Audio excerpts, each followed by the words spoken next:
All right, good morning, afternoon, AP seminar. Recording this in the morning, so it's a little weird, but good morning. So today you guys are going to work on credibility. So I'm going to talk a little bit about what credibility is first, just for a little bit, and then I'll let you guys get working on your assignment. So quickly, let me share my screen. All right, so this is Schoology. I put everything in here for you all to work on. So first and foremost, I want you guys to start by reading this article. It's actually a really interesting article. If it pops up like this, by the way, all you have to do is click on this link and it'll open it in a separate window. But if you read this article, you can read it together or separately, that's fine. But it does talk a little bit about the need for credibility and why it's important. It gives a good context to why we cover this in AP seminar and why this is an important lesson. After that, you're going to work on reading this media literacy book. You're not going to read the whole thing, and you're going to do it in a jigsaw fashion. I'll explain that here in just a moment, but before I get there, I wanted to talk a little bit about the tiers of credibility. So in AP seminar, we have what's called tiers of credibility. So every source fits into a different level of credibility. And so it's up to you as the researcher to determine if a source is in the higher levels of the tiers and we should trust it more, or if it's in a lower level and we should be more skeptical of the information it provides. So starting at the bottom, which is the least credible, you'll see we have our tier 5 sources. Those are the blogs, the user-generated information that is not necessarily generated by users that are experts, but just by open source. So you've got your Wikipedias, your social medias, your blogs, your general sites. That's a tier 5.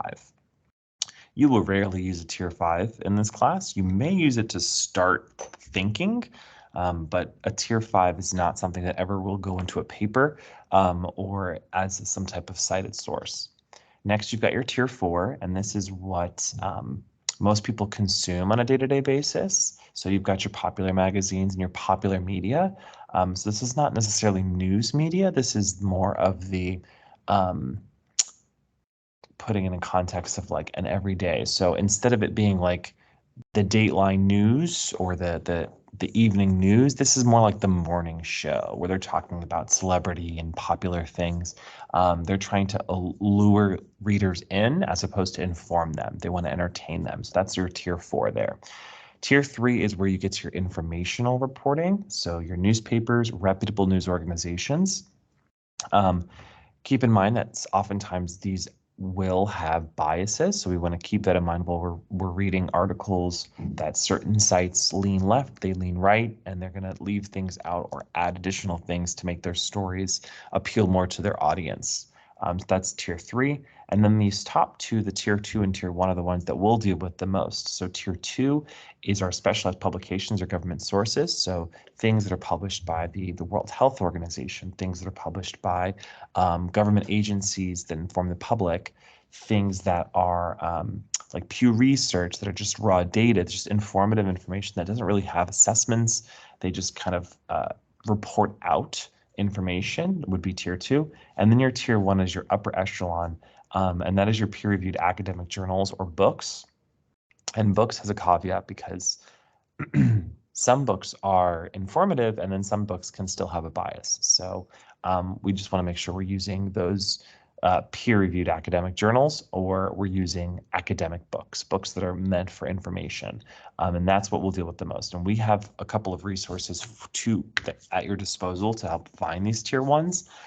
Once you get into AP Classroom, which we'll be doing soon, you'll be able to access what's called EBSCO, which is a great search engine that allows you to filter out the lower tier sources and deal strictly with your tier 1s and tier 2s.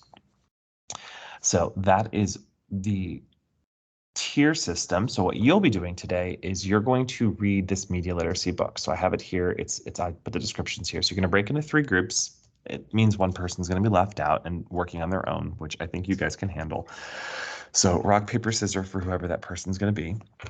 You're going to each group, or the one person is going to read a chapter from this book that gives you a strategy on how to assess the credibility of a source, mostly web sources. So read your chapter, and then you'll post in the discussion post down here. You will post what your chapter is all about. Summarize it so that we don't have to read all 3 chapters. We can just simply read 1 chapter. After everyone has read and summarized in the chat and the discussion post, then I want you guys to talk to each other and share out what you learned about your particular strategy, because each one of you is going to have a strategy in your chapter. After you've done that, you will then work together as a team. I think that's how I have it. Let's do teamwork. I like teamwork. So you guys will work together as a team, and you will read in chapter 18. You don't necessarily have to read the chapter. The chapter just has a couple of sources discussed in it. So I want you to look at the chapter, and I want you to pick one of the sources they mention and utilize one of the 3 strategies. So you as a team can come up with that. So the 5 of you can discuss which strategy you want to apply, and then I want you to actually apply it. And then you'll post in the submission post. Everyone will post. It'll be the same thing for everyone because you're working together as a team, but everyone should post what you found after using your strategy. Did you find that it was credible? Did you find that it wasn't credible? Did you find something that told you it was credible or not credible? I want you to just really apply it. So it should be a few sentences. It doesn't have to be super long, but just an assessment of what the source, what you found about the source based on the strategy used. So that is, let me stop my sharing here. That is today's assignments and the work for today. So go ahead and get started. And if we need some more time next week, we can definitely use more time next week. We will use credibility again. We're not done with it yet. This is just the first step. We'll do a couple more activities with it here in the next few classes because it's that important.